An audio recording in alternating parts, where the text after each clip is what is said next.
अभिष्ट चिंतन करण्याचा आजच्या कार्यक्रमाचे उत्सवमूर्ती कृष्णा शेठ पारिंगे, मुंबईहून आलेले आमचे नेते, एसटी कामगारांचे नेते आणि महाराष्ट्र प्रदेश सरचिटणीस आदरणीय श्रीरंगी बर्गे साहेब, दुसरे जी जहाजं जगभर चालतात ते नुशी युनियनचे जनरल सेक्रेटरी आदरणीय मिलनजी कांदलगावकर, सभापती रमेशजी पाटील, आपले ज्येष्ठ नेते अशोकराव मुंडेजी, विनायकराव देशमुख, सगळ्या महिला नेत्या, महालक्ष्मी, महासरस्वती, दुर्गा, अन्नपूर्णा, तर तुमच्या जोरच सगळं चालतंय अशा कारभारच्या त्या सर्व देवींची रूपं, चांगल्या पद्धतीने आलेले कार्यकर्ते, छोटेखानी कार्यक्रम आहे.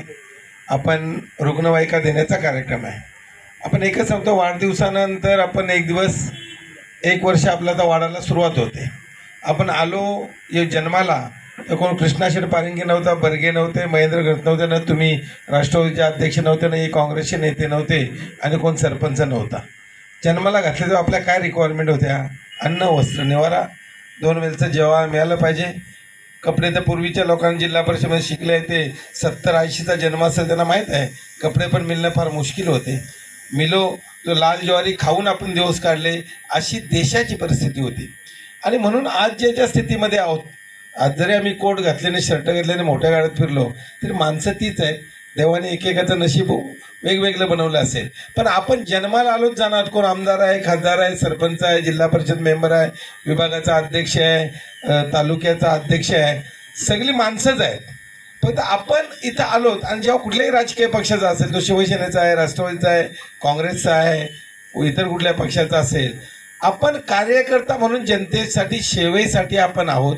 हे उद्दिष्ट सातत्यानं कृष्णा शेठ पारिंगे यांनी जपलेलं आहे आणि म्हणून सर्व पक्षाचे नेते येत आहेत. हा मला त्याच्याबद्दल अभिमान वाटतो.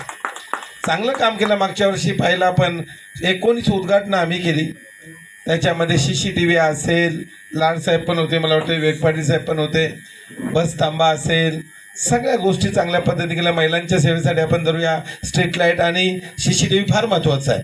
आणि अनेक घटना होत असतात, पण CCTV मी माझ्या गावात पण, तुम्ही एक गाव येऊन पहा, 15-20 कोटी रुपये आपण खर्च करून आदर्श गाव निर्माण केलं. तुम्हाला महाराष्ट्रात गाव मिळणार नाही.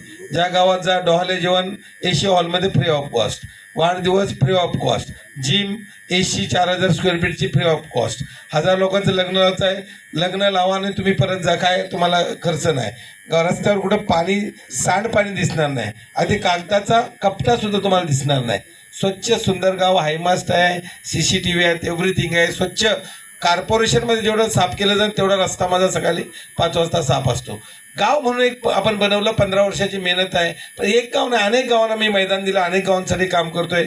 नानांनी सांगितलं की आपण कम्प्युटर दिले, 110 कम्प्युटर्स आपण जिल्हा परिषदांना का कम्प्युटर द्यायचे? तर तुमची सगळ्यांची मुलं इंग्लिश मिडियममध्ये शिकतात. गोरगरिबांची मुलं जी जिल्हा परिषद त्यांना कम्प्युटर माहीतच नाही.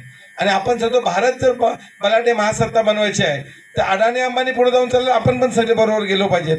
म्हणून गोरगरिबांच्या मुलांना शिक्षण संगणकीय द्यायचं या उद्देशानं आपण हा उपक्रम सुरू करा.